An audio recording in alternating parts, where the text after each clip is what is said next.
Hey, bonjour à tous et à toutes. On est ici pour une nouvelle vidéo où on va parler on va répondre à une question qui est revenue plusieurs fois. C'est comment faire en sorte de développer mieux son business. Et là, on va prendre la situation bien précise du cas où on reprend une entreprise. Donc, comment réussir à bien réussir sa reprise d'entreprise, comment bien la gérer, comment faire en sorte de pouvoir augmenter sa trésorerie, son chiffre d'affaires, ses résultats dès les premiers mois et surtout les erreurs à éviter quand on reprend une entreprise. D'accord, que vous ayez une TPE, PME que vous reprenez, que ce soit familial, que ce soit un rachat ou autre, c'est vraiment important d'écouter attentivement ce que je vais vous partager parce que j'ai rencontré beaucoup d'entrepreneurs et de dirigeants qui ont fait beaucoup d'erreurs sur cette partie-là et parfois ça peut mettre très en difficulté le repreneur parce qu'au final il se met dans une situation très délicate parce qu'il n'avait pas anticipé certaines choses et il fait des choses qu'il n'aurait pas dû faire. Bon, le point aujourd'hui, déjà je vais me présenter pour ceux qui ne me connaissent pas, d'accord, parce qu'aujourd'hui il y a tous les jours des gens qui me découvrent de nouveau, des gens qui me connaissent également. Je suis Brahim Ghezali, je suis le fondateur de Business Évasion et aujourd'hui j'accompagne des entrepreneurs, des dirigeants de TPE et PME pour développer leur business d'une manière où ils travaillent sur leur business et non plus dans leur business pour que leur business puisse tourner même sans eux et qu'ils puissent développer un patrimoine, un écosystème et un patrimoine financier beaucoup plus intéressant en augmentant leurs profits, en augmentant leurs revenus et également en faisant en sorte que leur performance globale de l'entreprise soit améliorée. D'accord? Donc vraiment, soyez vraiment attentifs et écoutez cette vidéo jusqu'au bout. Et la dernière partie de cette vidéo va vraiment vous apporter une clé, un conseil qui va vraiment faire toute la différence. Alors, aujourd'hui, quand on parle de reprise d'entreprise et qu'on parle plus précisément de comment bien gérer l'entreprise que vous reprenez, je vais expliquer aujourd'hui les 7 étapes, comme ici, les 7 étapes à suivre pour réussir sa reprise d'entreprise. Et je vais également donner des exemples concrets à chaque fois et vous dire aussi les erreurs à absolument éviter, que moi-même je suis passé par là et que je vous recommande d'éviter si vous voulez éviter de perdre beaucoup d'argent et de temps. Première étape qui est hyper importante et qui est contre-intuitive. Souvent, quand on reprend une entreprise, on a envie de tout changer. On voit ce que a créé le dirigeant précédent, l'entrepreneur précédent, et on dit tiens, ça faudrait changer, ça faudrait changer. On voit plein de choses et on est très orienté solution. Le problème avec tout ça, c'est qu'il ne faut surtout pas changer quoi que ce soit dans l'entreprise sur les premiers mois de reprise d'entreprise. Pourquoi? Je vous dis très simplement, aujourd'hui, si vous reprenez l'entreprise et que vous changez tout d'un coup, le plus gros risque que vous prenez, c'est déjà d'arriver à une situation où quelque chose qui marchait avant ne marche plus et d'arriver aussi à une situation où en fait vous avez changé des choses et vous ne savez plus finalement qu'est-ce qui fonctionnait avant, pourquoi est-ce que ça avait été fait, etc. Alors vraiment, mettez de côté votre ego, parce que moi aussi de mon côté, c'est pas évident, mais je mets de côté mon ego pour faire en sorte de dire ok, là, mon entreprise, je la reprends, je ne touche rien. C'est ce qui s'est passé pour moi il y a 3 ans quand j'ai repris l'une des entreprises familiales dans lesquelles en fait j'étais. Et le point, c'est que lorsque j'ai fait cette reprise de cette entreprise familiale, en fait, ce qui s'est passé, c'est que j'ai surtout pas changé. Au moment où j'ai voulu faire des changements, je me suis rendu compte que c'était vraiment pas la bonne chose parce que j'ai vu que ça créait en fait une baisse. Le point, c'est que je me suis rendu compte dès le début qu'il fallait que je suive vraiment ce qui se passait et que j'utilisais les choses comme elles étaient. Vraiment, je ne cherchais pas à faire mieux, je ne cherchais pas à faire différemment. J'essayais juste de faire les mêmes choses que ce que le dirigeant précédent le faisait, surtout sur les premiers mois pour comprendre et capter le maximum d'informations. Parce que le premier mois, l'objectif, c'est pas de faire des changements. Le premier objectif des premiers mois quand vous refaites une reprise, c'est de comprendre un maximum de choses, c'est de prendre de l'information, de comprendre comment ça fonctionne, de comprendre comment le business fonctionne, comment tout en fait dans votre business fonctionne. Et vous avez besoin à ce moment-là que tout passe par vous. Vous avez besoin de comprendre tout ce qui se passe. Même si vous ne comprenez pas tout, on s'en fout. Il faut absolument que tout passe par vous un maximum pour que vous puissiez comprendre. Il vous faut des rapports, des informations, des KPI, des indicateurs. Vous avez besoin de toutes les informations qui vous permettent de pouvoir mieux assimiler le business et du coup mieux le comprendre. Et ça, c'est vraiment une étape qu'il surtout ne faut pas passer à travers, sinon vous allez vous retrouver dans des difficultés. Et les entrepreneurs qui ont esquivé cette étape. J'en connais plusieurs et qui, malgré leurs compétences, ils sont vraiment des compétences vraiment folles. Le point, c'est qu'ils se sont précipités et se sont retrouvés quelques années après, encore dans le business, en train d'essayer de le reprendre, encore en train d'essayer de le développer. Et finalement, ça ne s'est pas du tout passé comme ils avaient prévu parce qu'ils ont voulu faire des choses différentes et finalement, ils se sont retrouvés dans un cercle vicieux qui est très compliqué de sortir. La deuxième étape qui est fondamentale, quand vous reprenez une entreprise, comment la bien la gérer, comment la développer, comment pouvoir la remonter, d'accord, quelle que soit la situation de votre entreprise, mettez des informations, des KPI, des indicateurs de performance pour connaître et mesurer précisément quelle est votre situation dans votre entreprise. Vous devez savoir le chiffre d'affaires, les dépenses, les entrées, combien de trésorerie vous avez, combien d'encours clients vous avez, combien de dettes vous avez fournisseurs, combien d'URSSAF vous avez, combien d'impôts vous avez. Vous devez connaître tous vos chiffres, nombre de prospects, nombre de leads, nombre de clients, nombre de devis par semaine. Vous devez absolument avoir des indicateurs de performance clairs et précis. C'est pour ça qu'aujourd'hui, je vois beaucoup d'entrepreneurs qui parfois sont là en train d'hésiter. Non, mais je ne sais pas trop si je devrais mettre un tableau de bord, mais en fait, ça coûte cher ou ça coûte de l'argent. Il y a des solutions qui coûtent très peu cher et qui vous rapportent. Parce que si vous faites quel que soit l'investissement et vous n'avez pas les moyens de mesurer les améliorations que vous avez faites, c'est comme si vous avez jeté de l'argent dans le vent. Parce que finalement, l'argent que vous avez mis, si vous ne voyez pas le résultat concret, vous n'allez pas pouvoir finalement vous rendre compte du résultat. Et je vois encore beaucoup de dirigeants de TPE, PME me dire « Ouais, mais Brahim, ça j'ai testé, ça ne marche pas. » Et quand je leur dis « Mais qu'est-ce que vous avez mesuré ?» Non, mais ça ne marche pas trop, mais… Ouais, mais comme ça, j'ai remarqué, ça ne marchait pas. Il ne faut pas remarquer, il faut avoir des mesures. Parce que n'importe quel humain, moi en premier, d'accord, on a des biais cognitifs, ce qui fait qu'on a l'impression parfois que ça marche ou ça ne marche pas, et on peut être surpris parce qu'on ne sait pas tout, on n'est pas omnipotent, omniscient, ce qu'on veut, on est des humains. Donc vraiment, faites pas compliqué, ayez de l'information claire, mesurable, suivable sur les semaines, d'accord. Chaque semaine, vous avez l'information, comme ça vous pouvez vous y retrouver. Et quand vous allez commencer à changer des choses dans votre business, vous allez voir l'amélioration et vous allez savoir, en fait, s'il y a un truc qui est mal fait, vous allez directement voir le résultat. Ça, c'est vraiment essentiel parce que souvent, il y a un petit changement que vous pouvez faire et vous vous rendez compte qu'il y a moins de résultats, sauf que vu que vous ne mesuriez pas, vous ne voyez pas l'impact que ça a. Donc, vous vous retrouvez plusieurs mois après avec un truc qui ne marche plus et vous ne savez même pas pourquoi ça ne marche plus. Ça, c'est vraiment ça qui est vraiment essentiel et vraiment à noter pour la deuxième étape. La troisième étape est une étape qui va vraiment vous faire plaisir.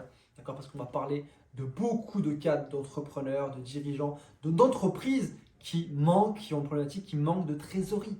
C'est un truc qui est normal. Aujourd'hui, toute entreprise, d'accord, peut avoir des problèmes de trésorerie. Ce n'est pas une mauvaise chose, ça fait partie du business. Okay, mais le point, c'est comment faire pour augmenter votre trésorerie.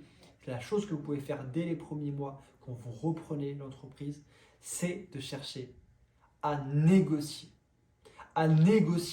avec tous vos fournisseurs pour pouvoir réduire au maximum vos dépenses. Parfois, en fait, on a l'impression que pour augmenter sa rentabilité, pour augmenter son chiffre d'affaires, pour augmenter sa trésorerie, il faut faire plus d'argent. Le problème, c'est que si vous faites plus d'argent, mais en fait, votre business, c'est une passoire, il y a beaucoup trop de dépenses et tout part, vous allez vous fatiguer pour tout et n'importe quoi et vous allez finalement pas avancer. L'argent que vous allez gagner, c'est pas l'argent forcément que vous allez gagner en vendant uniquement, c'est l'argent que vous allez pouvoir garder pour vous au lieu de payer un fournisseur, vous allez réduire les dépenses.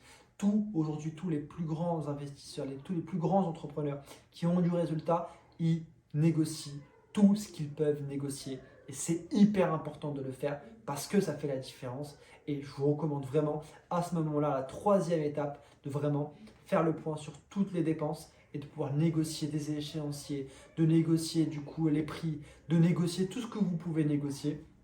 Ce qui va faire en sorte que sans rien changer, vous n'avez rien à changer.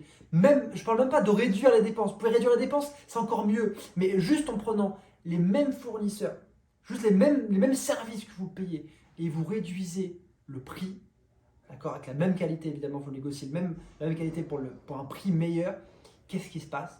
Vous faites plus de marge, vous augmentez votre trésorerie, vous faites rentrer plus d'argent juste en ne pas la dépensant et ça, votre portefeuille va être content et le truc c'est que ça va faire de l'effet sur les premiers mois mais vous allez voir la plus grosse amélioration sur les mois qui vont suivre et les années qui vont suivre.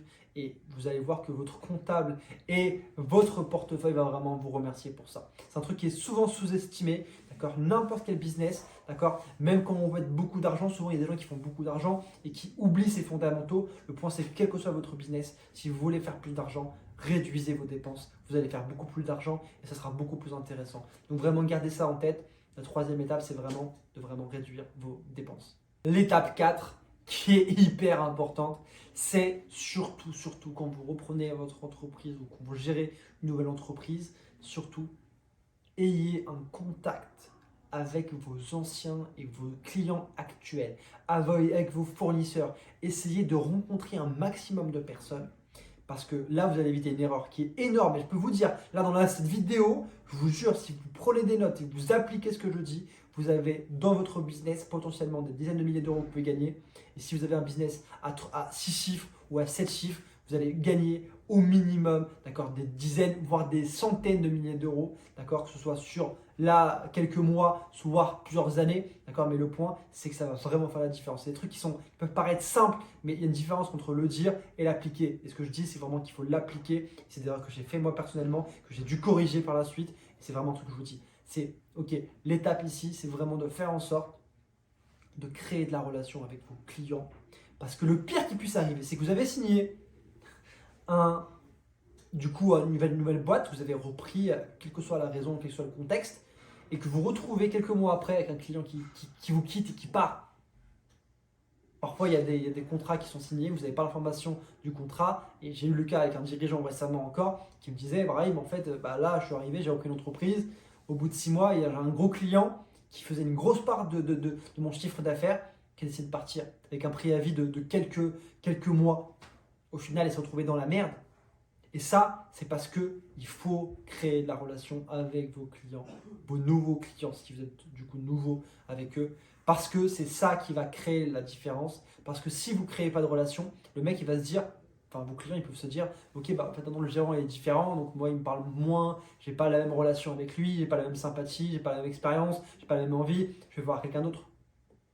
Et ça, vous êtes tué. C'est pour ça que même quand vous reprenez une entreprise, surtout allez avec le dirigeant, du coup précédent dirigeant ou quoi que ce soit, allez avec lui rencontrer les anciens clients, les clients actuels, pour vraiment créer du lien, créer de la confiance. Et donc, l'idée ici, c'est vraiment de pouvoir comprendre votre positionnement par rapport à vos fournisseurs, à vos partenaires, à vos clients, par rapport à votre marché, par rapport à vos concurrents. Tout ça, vous devez bien le comprendre et devoir du coup vraiment cartographier un peu qui est qui fait quoi pour vraiment bien vous situer et surtout pas faire de conneries. Parce que si vous faites des choses trop vite, sans créer des relations avant, sans comprendre qui est qui, sans comprendre qui fait quoi, vous allez perdre de l'argent et vous allez vous retrouver parfois dans des difficultés. Pas directement, c'est jamais un truc qu'on voit directement dès les premiers mois le résultat. On le voit après les quelques années. Et c'est là en fait où c'est compliqué, même si vous voulez revendre votre business, si vous l'avez derrière mal géré, en fait la personne qui va le reprendre, il va soit être dans la merde lui-même, soit il va moins avoir envie de l'acheter. Et ça, il faut l'anticiper. C'est maintenant qu'il faut le faire et c'est hyper important. La cinquième étape maintenant qui va vraiment vous plaire, tout le monde aujourd'hui, c'est l'importance de l'argent. D'accord? En tout cas, si vous êtes entrepreneur et dirigeant, vous avez compris que c'était important. La première chose la plus importante dans votre business, c'est la quantité. D'accord? C'est quand même la quantité d'argent que vous avez, que vous créez chaque mois. Parce que c'est très simple. Vous n'avez pas d'argent, votre business il meurt. D'accord? Aujourd'hui, s'il y a plein de cas de boîtes qui meurent, c'est souvent des problématiques, d'accord, qui peuvent être liées à de l'argent. Pas uniquement, mais c'est souvent lié à de l'argent, lié à de la trésor, lié en fait à fait de pouvoir payer peut-être un bras droit, un PDG ou payer les bonnes ressources, ce que vous voulez. En tout cas, souvent, l'argent vient. Et là, en cinquième étape, c'est la partie qui va vraiment vous plaire, vous avez réduit vos dépenses. Donc pour synthétiser un peu, on a parlé tout à l'heure, vous avez compris comment ça fonctionne dans l'entreprise. Vous avez des tableaux de bord clairs sur votre business. Vous avez du coup réduit vos dépenses. Vous connaissez votre positionnement, vous avez créé une relation avec vos clients. Qu'est-ce que vous faites maintenant? L'acquisition client, à la cinquième étape, vous allez pouvoir maximiser la relation et l'acquisition client, le commercial, le marketing, faire en sorte de faire un maximum de nouveaux clients. D'accord, ça, il n'y a pas de magie, c'est du commercial. Il faut mettre en place des commerciaux, il faut contacter des gens, il faut envoyer des messages, appeler les gens. Toutes ces choses-là vont vous booster en termes de business. Et c'est le meilleur investissement. C'est-à-dire qu'aujourd'hui, rien sur lequel vous pouvez investir de l'argent va rapporter autant. D'accord? Donc 90% des cas, sur des exceptions, 90% des cas, le meilleur moyen de faire de l'argent, c'est soit de réduire les dépenses, soit d'augmenter les ventes. Et les ventes, ça ne se fait pas par magie, c'est du commercial. Il faut contacter les gens, il faut faire des choses, d'accord, au niveau commercial. Et ça vraiment, je vous le dis, je vous recommande vraiment de le faire. Il y a plein de méthodes pour le faire. Si vous avez besoin d'aide, que ce soit sur cette étape, la 5e étape, ou bien les étapes précédentes, vous pouvez directement nous contacter, vous pouvez directement nous envoyer un message. On est disponible sur LinkedIn, vous pouvez directement nous envoyer un message, par mail également, d'accord. Et sachez également qu'aujourd'hui, soit vous essayez de faire vraiment au mieux. Cette vidéo elle est vraiment faite pour vous apporter de la valeur et vous aider à vous développer. Mais si vous voulez qu'on vous aide à aller plus loin, si vous voulez qu'on vous soutienne, qu'on vous vraiment vous permette d'aller encore plus loin, avoir plus de résultats, comme on le fait déjà avec nos clients actuels, dont un client récemment qu'on a accompagné qui a multiplié par 10 son chiffre d'affaires mensuel. Ce qui est impressionnant, ce n'est pas le cas pour tout le monde et c'est du travail, c'est beaucoup de travail. Ça s'est fait au bout de 14 mois, d'accord, mais c'est faisable. Sinon, en général, ils vont plutôt multiplier par 2, par 3 leur chiffre d'affaires dans les 3, 4, 5 mois du début. Ce qui est déjà quand même assez colossal. Tout ça, on va pouvoir le faire. Mais là, vraiment, je vous indique déjà des solutions que vous pouvez déjà appliquer maintenant. Si vous voulez comment le détail et tout, on pourra le voir. Mais déjà, appliquez ce que je viens de dire. D'accord? Et pour le commercial, pour l'acquisition, faites ce qui marche. Allez pas chercher de nouvelles solutions. Allez pas investir des tonnes dessus. Faites des choses qui vous coûtent pas beaucoup d'argent et qui vous rapportent le maximum. Il n'y a pas de miracle dans les choses. Aujourd'hui, si vous voulez faire de l'argent, vous devez acheter moins cher et vendre plus cher. C'est comme ça le business et ça vraiment, ça va faire la différence. Et je vois beaucoup d'entrepreneurs qui vont se complexifier avec des histoires. Non, en fait, moi, j'ai de l'IA, j'ai ceci, j'ai cela. Non, c'est du bullshit dans 90% des cas. C'est du bullshit, ça ne veut absolument rien dire. Il y a des choses basiques parfois qui marchent. Et les choses basiques, c'est le commercial, c'est l'acquisition de clients, c'est le marketing, c'est tout. Pas besoin de plus, la visibilité, la publicité, tous ces trucs-là. Donc il ne faut pas se compliquer la vie, il faut le faire. Et vous allez être très très content parce que cette étape 5, vous allez pouvoir faire encore plus d'argent, faire un boost sur votre chiffre d'affaires. Et vu que vous avez déjà des bases solides, parce que vous avez travaillé sur les bases, parce que vous avez fait en sorte d'avoir une clarté sur vos chiffres, vous allez pouvoir avancer avec sérénité. Ne pas mettre de l'argent sans savoir où est-ce que ça va. Vous savez directement le résultat que ça fait et vous êtes patient parce que vous n'êtes pas non plus à quelques jours près. Justement, le côté commercial, ça prend du temps à s'enclencher. Il y a un effort, une inertie et vous allez pouvoir recueillir des bénéfices et des résultats sur les mois et les années qui vont suivre qui vont être excellents parce que vous avez fait l'effort commercial avant et c'est le meilleur chose à faire. Livraison client, administratif, tout ça, ce n'est pas des éléments où vous devez mettre de beaucoup d'argent. Vous devez minimiser les coûts. D'accord? Vous devez maximiser le résultat au niveau du marketing et après évidemment la fidélisation des clients derrière et de vos équipes. Mais vraiment ça, c'est vraiment le cœur qui revient tout le temps. Non, on va parler de l'étape 6. L'étape 6, c'est qu'est-ce qui se passe? À ce niveau-là, si vous avez suivi l'étape précédente, vous avez déjà fait entrer de l'argent. Vous avez déjà une augmentation de chiffre d'affaires, vous avez déjà une augmentation de résultats dans votre business. Vous voyez déjà les choses beaucoup plus clairement. D'accord? Vous voyez déjà si vous êtes retrouvé dans une merde et que vous avez pu corriger quelque chose, ou c'est vraiment pas possible, ou est-ce que c'est beaucoup mieux. Vous allez vraiment vous y retrouver. Et c'est à cette étape-là, donc l'étape 6, que vous allez pouvoir commencer à investir et à réfléchir sur le moyen long terme. Parce que la pire chose pour un entrepreneur et pour un dirigeant, c'est de prendre des décisions alors que son business est en mode survie. Fais de l'argent. Si tu veux pas d'argent, tu es en mode survie, tu vas pas pouvoir prendre de bonnes décisions parce que tu vas être endetté, tu vas dans une complication, c'est compliqué. Non, faites en sorte de suivre ces étapes précédentes et à la 6e étape, là vous pouvez commencer à réfléchir à la stratégie, à la vision, comment est-ce que je développe ceci, comment je fais pour faire ça mieux, comment est-ce que je peux développer le business pour augmenter sa valorisation, comment est-ce que je peux faire en sorte de pouvoir augmenter mon chiffre d'affaires, comment est-ce que je peux augmenter du coup mon organisation, mes équipes, la satisfaction client, la fidélisation. Tous ces éléments-là, vous allez pouvoir les voir avec beaucoup plus de sérénité parce que vous aurez une bonne fondation et que vous aurez amélioré la partie trésorerie et vous allez pouvoir faire en sorte de pouvoir prendre de meilleures décisions sur votre business. Et ça c'est vraiment une clé. D'accord? Aujourd'hui, si vous voulez à ce moment-là qu'on aille voir des choses plus en profondeur, on pourra développer des choses très intéressantes au niveau du business parce que là c'est là où on s'amuse, c'est là où on peut faire vraiment la différence, c'est là où on peut vraiment récolter les fruits les fruits de ce qu'on a semé.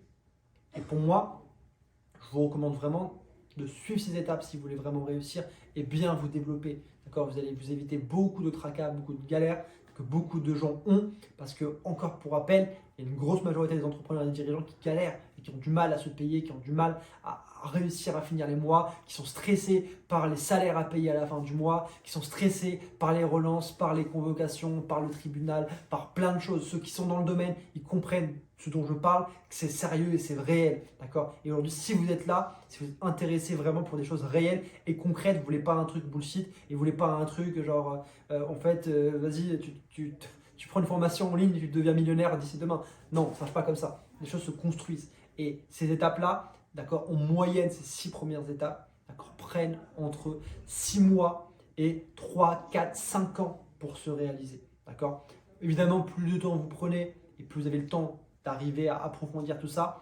L'idée, c'est pas de se dire je prends 3 ans et dans 3 ans, j'ai le temps de mourir 10 fois. Non, l'idée, c'est d'agir rapidement et plus vous agissez sur le court terme pour mettre des graines et pour développer les choses pour le moyen long terme, et plus vous allez pouvoir récolter du coup du résultat, plus vous allez pouvoir vous développer et plus vous allez pouvoir faire des choses intéressantes dans votre business. D'accord? Mais ça nécessite de la résilience, ça nécessite du travail, ça nécessite vraiment du coup de trouver les bonnes personnes pour se développer. Tout ça, en fait, non, notre écosystème Business Évasion, on l'a, mais l'idée c'est que vous commenciez à le faire, et si vous voulez qu'on le fasse ensemble, pourquoi pas, avec plaisir. Mais le point, c'est que ce que je dis là, c'est que vous pouvez déjà commencer à le faire. D'accord? Évidemment, ça peut aller plus vite avec nous, mais vous pouvez commencer déjà à le faire pour faire la différence dans votre business et pouvoir mieux vous développer. Aujourd'hui, les gens qui sont les plus riches, ils possèdent des business. L'étape 7, c'est la situation où vous avez enfin une bonne trésorerie, vous avez une stabilité financière, votre business, il est davantage périn. Vous êtes encore dans le business, dans pas mal de cas, d'accord? Mais l'étape 7, vous arrivez à y voir plus clair. Vous arrivez quand même à vous y retrouver. Vous arrivez à avoir confiance en votre entreprise et vous êtes déjà très content d'avoir eu beaucoup de résultats. Le point aujourd'hui, c'est que si vous voulez aller plus loin, que vous étiez bloqué, que vous soyez bloqué à une des étapes précédentes que je viens de citer, cette première étape, ou même si vous voulez juste aller plus loin parce que ça vous fait plaisir, d'accord? Ou si vous voulez développer quelque chose, vous voulez acheter notre entreprise, vous voulez faire notre projet, vous pouvez directement nous contacter. Directement par téléphone, notre téléphone est directement disponible.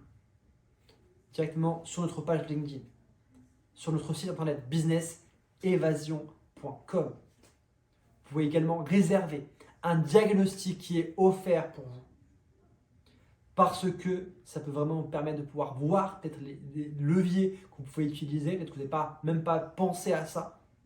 Et là, on pourra vraiment vous proposer peut-être une solution adaptée à votre situation pour aller plus loin, pour vous développer plus, enfin faire ce que vous voulez finalement, mais toujours dans le principe de développer un business à votre service, de développer un business où ça peut tourner avec et même sans vous. Vous pouvez commencer à recruter un bras droit, un CIO, un PDG, quelqu'un en tout cas qui puisse vous remplacer même pendant votre absence. Là, vous pouvez commencer à réfléchir comment pouvoir faire peut-être l'acquisition d'autres entreprises, comment pouvoir scaler votre business. Là, vous pouvez réfléchir à plusieurs choses comme ça.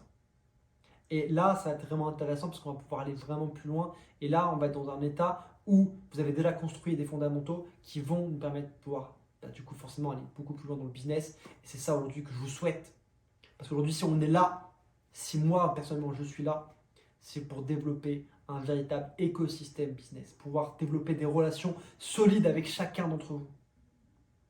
Et de pouvoir faire en sorte que mon patrimoine puisse développer, que le patrimoine de mes clients puisse aussi grandir et qu'on puisse créer de plus grands projets encore et encore et qu'on puisse faire en sorte enfin que la France, parce qu'aujourd'hui c'est un gros sujet, la France puisse se développer davantage à l'international au lieu d'être un petit joueur.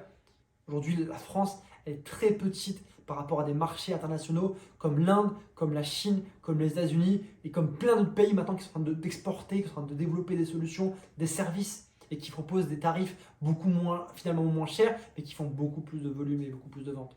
Et là, le but, c'est de pouvoir vraiment développer tout ça. Donc, vraiment, contactez-nous directement, abonnez-vous directement également. Si vous souhaitez, peut-être que vous avez un petit business ou que vous voulez juste vous débrouiller, on a également mis un accès à un accompagnement qui est plus restreint, plus petit qui est hyper accessible. C'est une sorte de remix entre un accompagnement et une formation. Il y a quand même de l'humain et de la formation. Là, on va travailler sur votre système commercial. Vous pouvez le faire à tout moment. C'est applicable dès maintenant et ça va pouvoir faire plus de résultats financiers dans votre business dès maintenant. Merci pour votre écoute et je vous dis à bientôt. Merci.